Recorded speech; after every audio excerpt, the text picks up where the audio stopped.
오늘 열왕기 사무엘하 20장 14절로 26절까지입니다. 같이 읽습니다. 시작. 세바가 이스라엘 모든 지파 가운데 두루 다녀서 아벨과 벤마아가와 베림 온 땅에 이르니 그 무리도 다 모여 그를 따르더라. 이에 그들이 벤마아가 아벨로 가서 세바를 애우고 그 성읍을 향한 지역 언덕 위에 토성을 쌓고 요압과 함께한 모든 백성이 성벽을 쳐서 헐고자 하더니 그 성읍에서 지혜로운 여인 한 사람이 외쳐 이르되 들을지어다 들을지어다 청하거대 너희는 요압에게 이르기를 이리로 가까이 오거라 내가 네게 말하려 하노라 한다 하라. 요압이 그 여인에게 가까이 가니 여인이 이르되 당신이 요압이니까 하니 대답하되 그러하다 하니라. 여인이 그에게 이르되 여종의 말을 들으소서 하니 대답하되 내가 들으리라 하니라. 여인이 말하여 이르되 옛사람들이 흔히 말하기를 아벨에게 가서 물을 것이라 하고 그 일을 끝내었나이다. 나는 이스라엘의 화평하고 충성된 자 중 하나이거늘 당신이 이스라엘 가운데 어머니 같은 성을 멸하고자 하시는도다. 어찌하여 당신이 여호와의 기업을 삼키고자 하시나이까 하니 요압이 대답하여 이르되 결단코 그렇지 아니하다. 결단코 그렇지 아니하다. 삼키거나 멸하거나 하려 하면 아니니 그 일이 그러한 것이 아니니라. 에브라임 산지 사람 비그리의 아들 그의 이름을 세바라 하는 자가 손을 들어 왕 다윗을 대적하였나니 너희가 그만 내주면 내가 이 성벽에서 떠나가리라 하니라. 여인이 요압에게 이르되 그의 머리를 성벽에서 당신에게 내어 던지리이다 하고 이 여인이 그의 지혜를 가지고 모든 백성에게 나아가며 그들이 비그리의 아들 세바의 머리를 베어 요압에게 던진지라.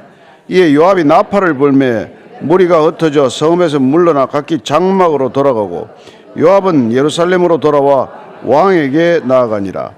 요압은 이스라엘 온 군대의 지휘관이 되고 여호야다의 아들 브나야는 그렛 사람과 블렛 사람의 지휘관이 되고 아도람은 감역관이 되고 아일루스의 아들 여호사밧은 사관이 되고 수아는 서기관이 되고 사독과 아비아달은 제사장이 되고 야일 사람 이라는 다윗의 대신이 되니라. 아멘. 오늘 지혜로운 한 여인을 또 이렇게 소개하고 있습니다. 이 여인 때문에 어떻게 보면은 끔찍한 전쟁을 막을 수가 있었던 것이죠. 성경에는 뭐 이렇게 지혜로운 여인이 많이 등장하는 건 아니지만 구약에 보면은 이런 지혜로운 여인들이 등장합니다. 우리가 드고아의 여인이라는 14장에 보면은 그 요압이 이 드고아에 있는 여인을 불러서 다윗에게 보내가지고 다윗을 설득하는, 그래서 압살롬을 귀국해 하는 그런 역할을 한 지혜로운 여인이 또 등장을 하고, 또 우리가 또 뭐 그 전에 다윗이 나발을 죽이려 질풍같이 달려갈 때 나발의 앞을 가로막아서, 다윗의 앞을 가로막아서 왜 기름 부음 받은 자의 손에 피를 묻히려고 하느냐, 그래서 그 또 살인을 막았던 그런 아비가일의 얘기도 등장을 하죠. 또 성경에서 가장 지혜로운 여인 중에 한 사람이 잠언 31장을 기록한 르우엘의 어머니 같은 경우, 뭐 이름은 밝히지 않았습니다만 등장을 하죠. 오늘도 이름 없는 여인이 그 역할을 한 것으로 기록이 되어 있습니다. 자, 14절 15절이에요. 시작. 세바가 이스라엘 모든 지파 가운데 두루 다녀서 아벨과 벤마아가와 베림 온 땅에 이르니 그 무리도 다 모여 그를 따르더라. 이에 그들이 벤마아가 아벨로 가서 세바를 애우고 그 성읍을 향한 지역 언덕 위에 토성을 쌓고 요압과 함께한 모든 백성이 성벽을 쳐서 헐고자 하더니, 이 세바가 반란 군대를 이끌고 벤마아가 아벨로 가서 농성을 시작한 것이죠. 안에 들어가서 이제 거기를 근거지로 삼고 저항을 시작한 것입니다.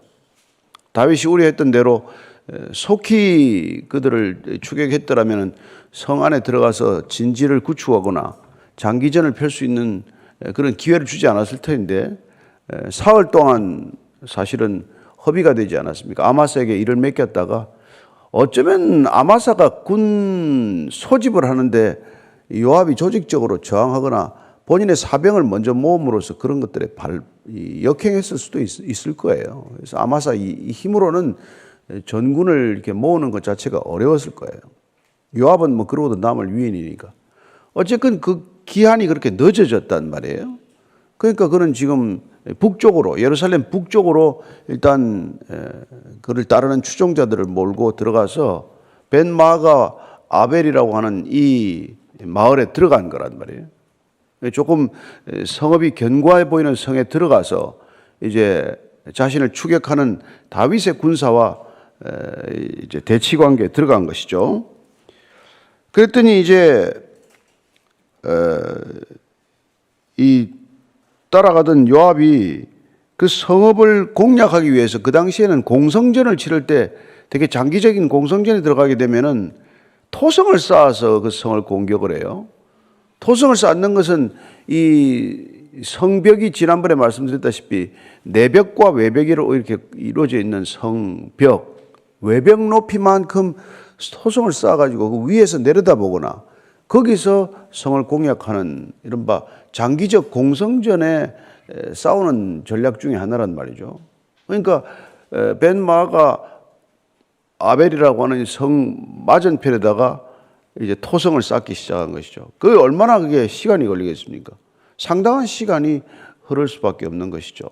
전 군사가 동원해서 지금 전쟁을 하기보다는 이렇게 토성을 흙더미를 쌓아 올려가지고 성을 이제 공략하는 이런 전법을 쓰는 거니까요. 그래서 이때 이제 이래서 이제 성읍이 다 토성이 완성이 되면 사실은 뭐 함락이 되는 거야. 불보듯 뻔한 일이죠. 그래서 이때 이제 한 여인이 이 전쟁을 어떻게 하면 피할 건가 하는 것을 가지고 한 지혜로운 여인이 등장한다. 그 얘기입니다.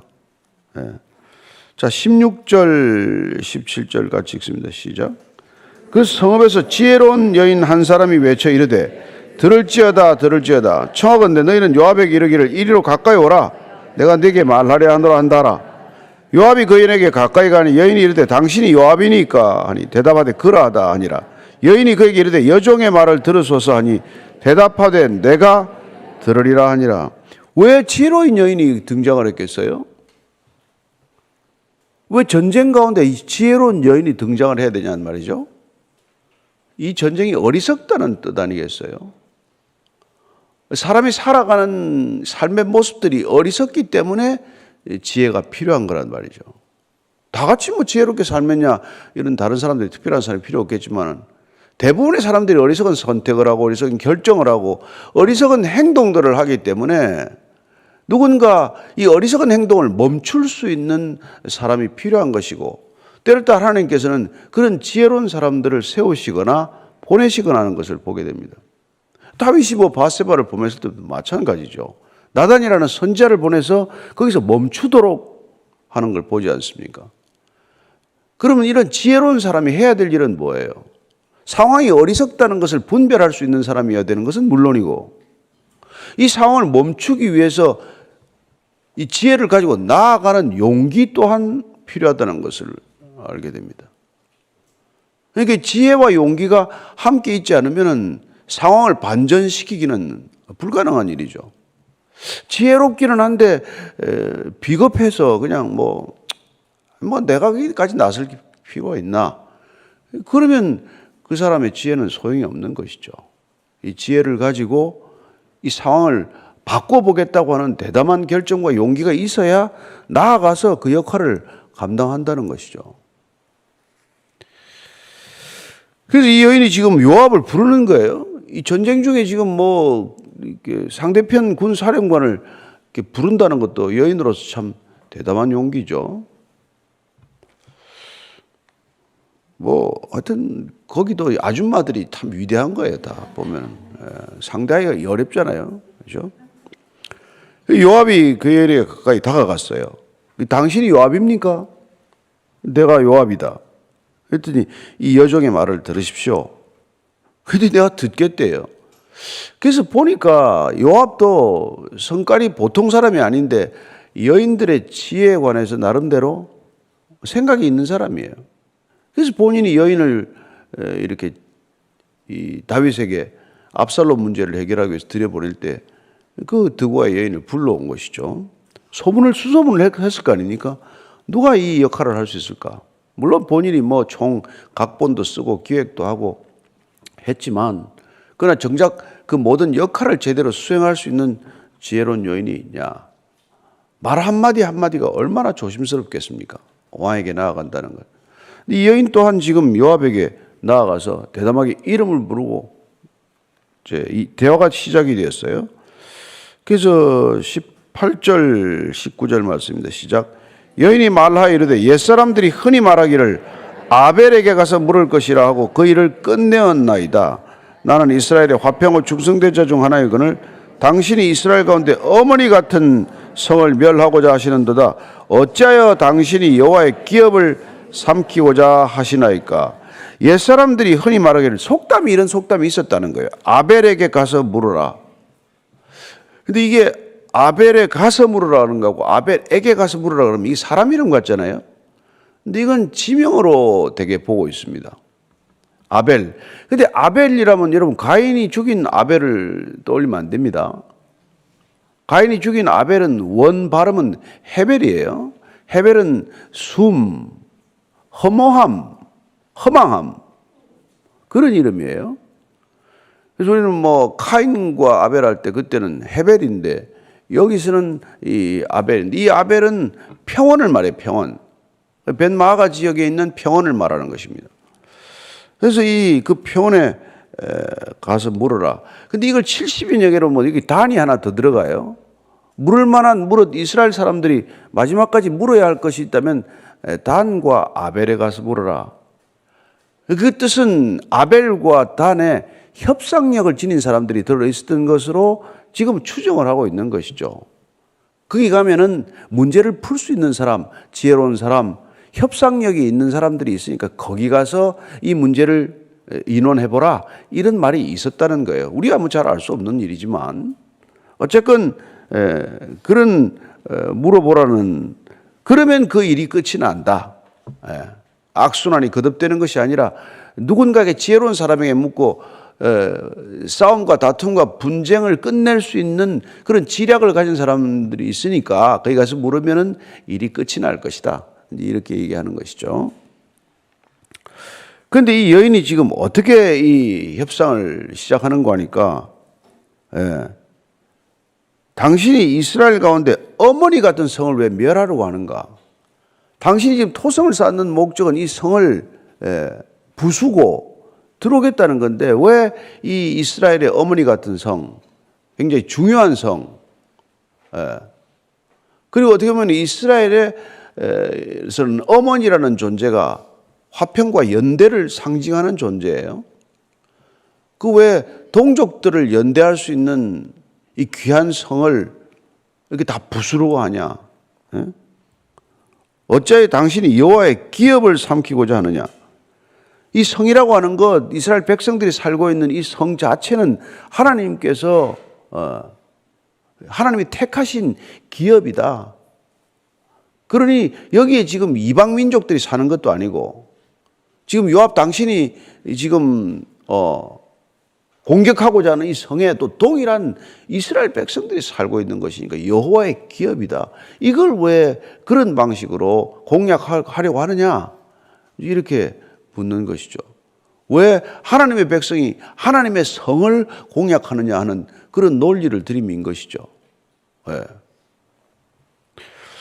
그때 뭐 조금 움찔한 거 아닙니까? 왜 지금 네가 원하는 건 이게 반역을 주도하는 세바지 이 성이 아니지 않냐?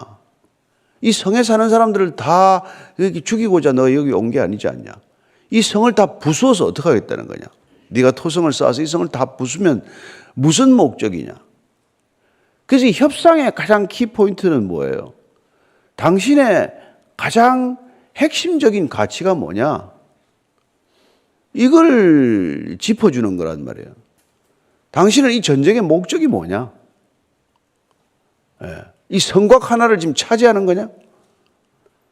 아니면 이 성에 숨어든 한 사람을 찾는 게 목적이냐?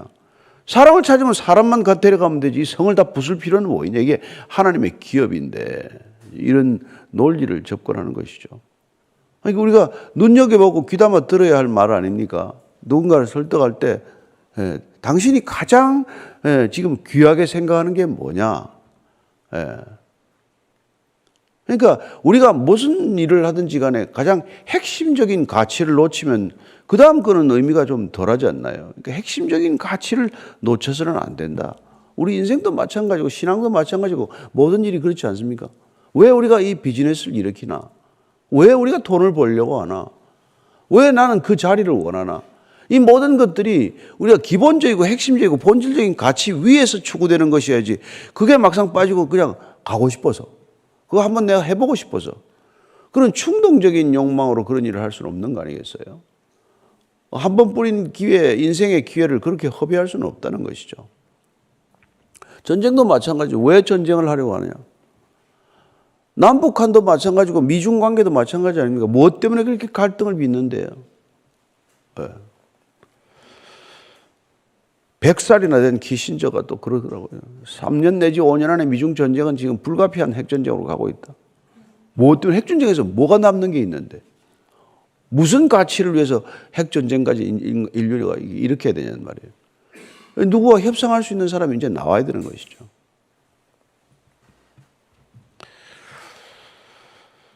자, 그런데 요압이 대답하여 결단코 그렇지 아니하다. 결단코 그렇지 아니하다. 막 그냥 두 번씩이나 얘기하네.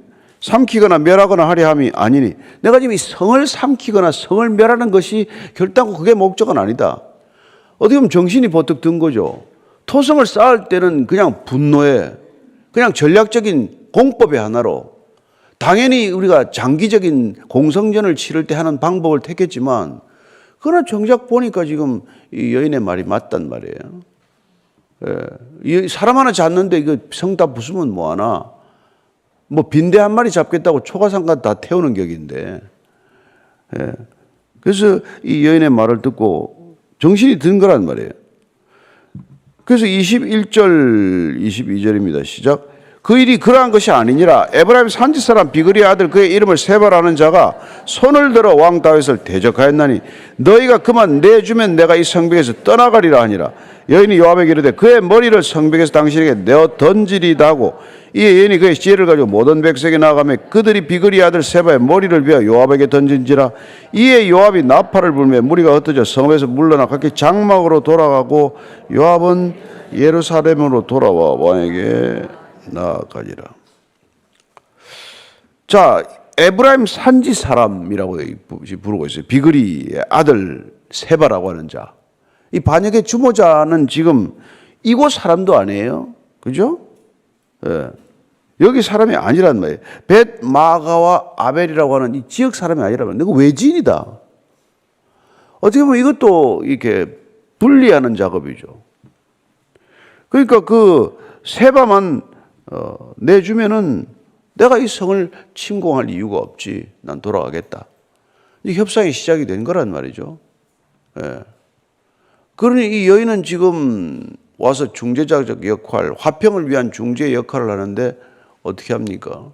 당신이 궁극적으로 원하는 게 뭐냐? 이 전쟁의 핵심적인 목표가 뭐냐? 그 사람 하나 잡아가는 거라면 그럼 그 사람 하나 내어다 주면 되는 것 아니냐?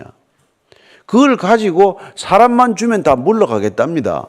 하는 걸 가지고 이 여인은 돌아가서 이 세바와 상관없는 벳 마가와 아벨 사람들 그 장로들을 설득하면 되는 거 아니에요? 그들이 아마 이 세바가 군사를 나름대로 몰고 들어올 때는 그들에게 또 두려워서 아마 성문을 열어주었을 거예요. 그런데 지금 그가 들어오고 나서 성문은 굳게 닫히고 본인들도 인질이 된 거란 말이죠. 그러니까 우리가 이런 인질 상태에 있을 게 뭐냐. 저 사람 하나 내주면 모든 게 화평으로 끝나는데. 그래서 오늘 이 여인의 중재로 이 세바는 목이 달아나고 말아요. 정말 어이없게 끝난 거죠. 세바라는 사람은 아주 참 바보라도 이런 바보가 없죠. 그냥 순식간에 목이 달아날 이런 곳에 들어가서 이게 자기가 무슨 싸우겠다고 들어가서 성을 틀어지고 장기적인 공성을 해보겠다고 했는데 오히려 가서 그냥 본인이 뭐 들어가서 그냥 참수형을 당하듯이 그렇게 끝난 거란 말이죠. 그래서 우리말에 참 발을 하나 뻗어도 내가 발을 뻗을 만한 곳으로 뻗어야지 그 왜 벳 마가에 이런 여인이 있는 곳에 들어가서 사지로 들어간 거나 마찬가지란 말이죠. 살고자 들어가는 곳이 죽는 곳이 되는 수가 있고 죽겠다고 나선 곳이 사는 곳이 될 수 있는 겁니다. 우리 인생에 그런 일이 얼마나 엎치락뒤치락 하는 일이 많아요. 그래서 이 여인 한마디에 그야말로 이 전쟁 자체가 끝이 나버리는 놀라운 일이 된 것이죠.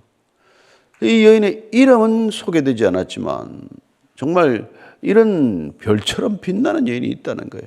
우리 역사 가운데도 그렇고 인생 가운데도 그렇고 기록되었기에 우리가 또 이 여인을 알고 지금 이 여인을 이 얘기를 나누는 거지만은 이렇게 기록되지 않고도 그렇게 또 살아가는 사람은 또 얼마나 많겠어요.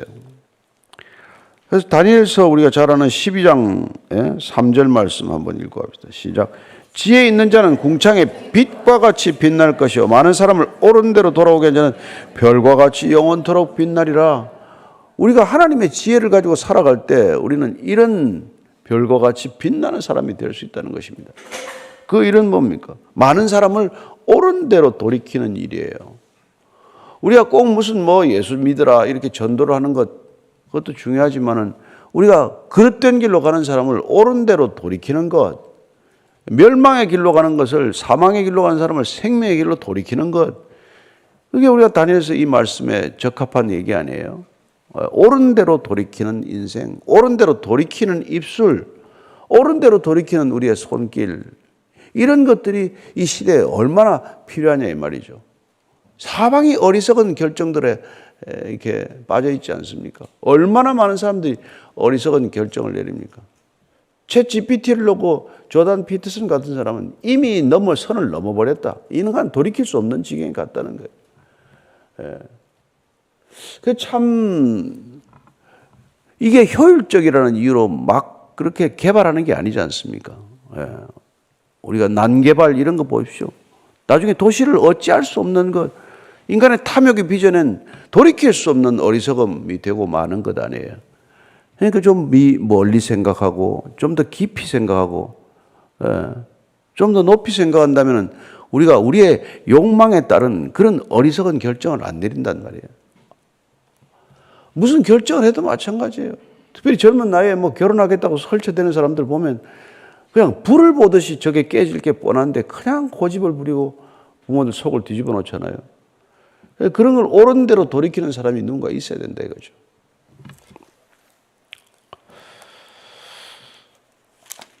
참 안타까운 일입니다. 이 한 사람이 이 지혜와 용기로 이 전쟁을 멈췄다는 거예요. 그래서 예수님께서는 우리가 잘 아는 대로 요한복음 12장 24절 말씀을 보면 자 있습니다. 시작. 내가 진실로 진실로 너에게 이르노니 한 알의 밀이 땅에 떨어져 죽지 아니하면 한 알 그대로 있고 죽으면 많은 열매를 맺느니라. 이 여인은 죽기를 결심하고 나아간 거예요. 전쟁터에 여러분 다 칼찬 사람인데 치마 입은 여인이 가서 뭘 할 수 있어요.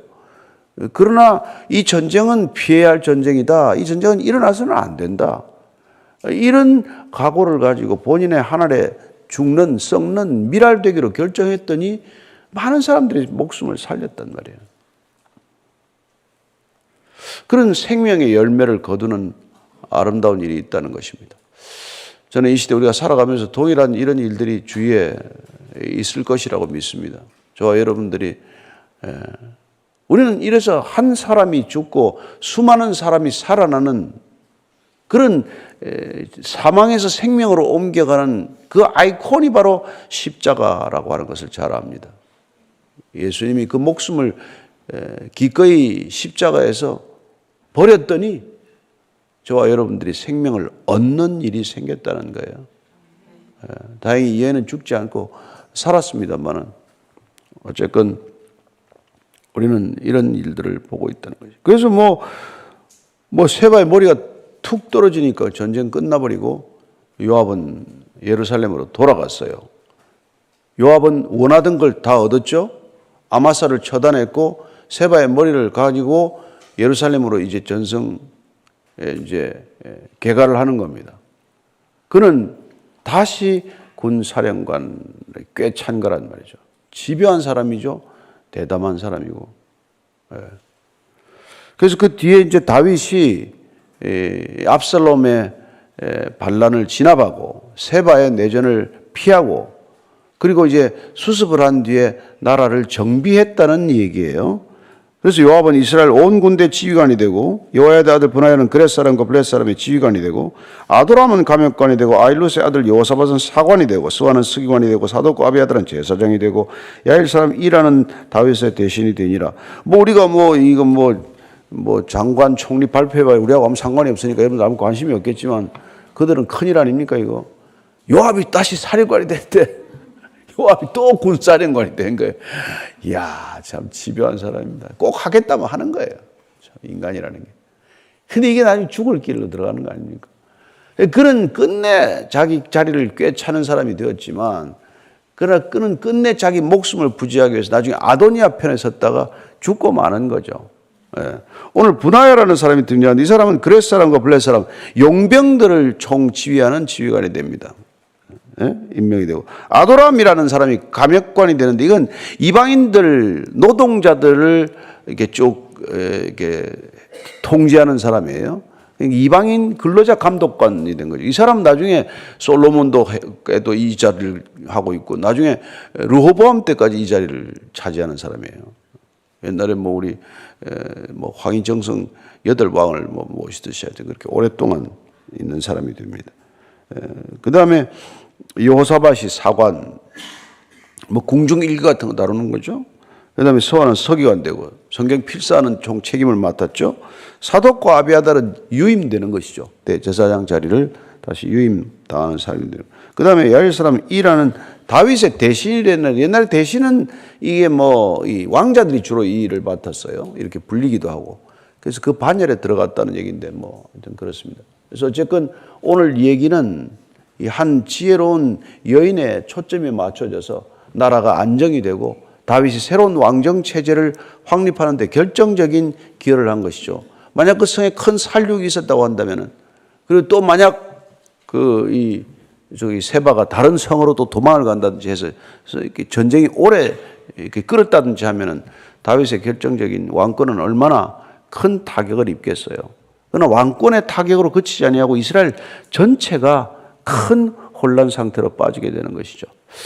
그래서 한 여인의 지혜, 한 여인의 대담한 용기, 이런 것들이 한 민족을 위기에서 구할 수 있다면은 이 시대 그리스도인들 각자가 처하고 있는 삶의 자리에서 이런 비슷한 역할들을 할 수 있어야 하지 않겠나, 그런 생각들을 하면서 오늘 저와 여러분들이 이 시대에 주어진 우리의 소명은 어떤 것인지, 국면의 크고 작음을 떠나서 우리는 어떤 결정을 내려야, 어떤 상황에서 우리가 이렇게 나서야 이런 일들이 멈추어질 것인가를 한번 생각해보는 아침이 되기를 바랍니다. 같이 기도할 때 주님 지혜를 주셔서 슬기롭게 이 일들을 처리할 수 있게 도와주십시오. 큰 재앙을 막을 수 있는 지혜를 주시고 큰 어려움이 이 나라 이 민족에게 덮치지 않도록, 가중되지 않도록 저희들이 희생할 수 있는 헌신과 믿음의 결단을 우리에게 허락하여 주옵소서. 한번 기도하겠습니다. 하나님, 사방에 어리석은 결정들이 내려집니다. 정말 그 어리석은 결정 때문에 또 수많은 사람들의 피해자가 생깁니다. 그럴 때 어떻게 이 결정을 번복해야 하는지, 돌이켜야 하는지 주님 막막해 보일 때가 많습니다. 하나님께서 지혜도 주시고 용기도 주셔서 믿음으로 이 일들을 감당할 수 있는 믿음의 사람들 되게 하여 주옵소서. 한 가정 안에서도 이런 일들이 일어날 수 있습니다. 부부간에, 부모와 자녀 간에도 어리석은 결정 내리지 않도록 저희들 도와주시고, 누군가 그런 결정을 내릴 때 반드시 말해야 할 때 말할 수 있는 지혜와 용기를 허락하여 주옵소서. 하나님, 저희들에게 성령의 지혜를 물붓듯 부어주셔서 이 세상 분쟁과 다툼, 어리석은 갈등이 횡행하는 이 시대에 하나님의 입술로, 하나님의 심장으로 그 일들에서 주의 은혜와 주의 능력이 드러나게 하여 주옵소서. 이제는 십자가에서 그 능력을 그렇게 증거하신 우리 구주 예수 그리스도의 은혜와 아버지의 사랑과 성령의 기름 부으심이 오늘도 주의 지혜로 이 땅 가운데서 어리석은 결정들을 돌이키고자 하는 이 자리에 고개 숙인 모든 지혜자들 위해, 참된 성령의 사람들 위해, 진정한 교회 위에 지금부터 영원까지 함께 하시기를 간절히 축원하옵나이다. 아멘.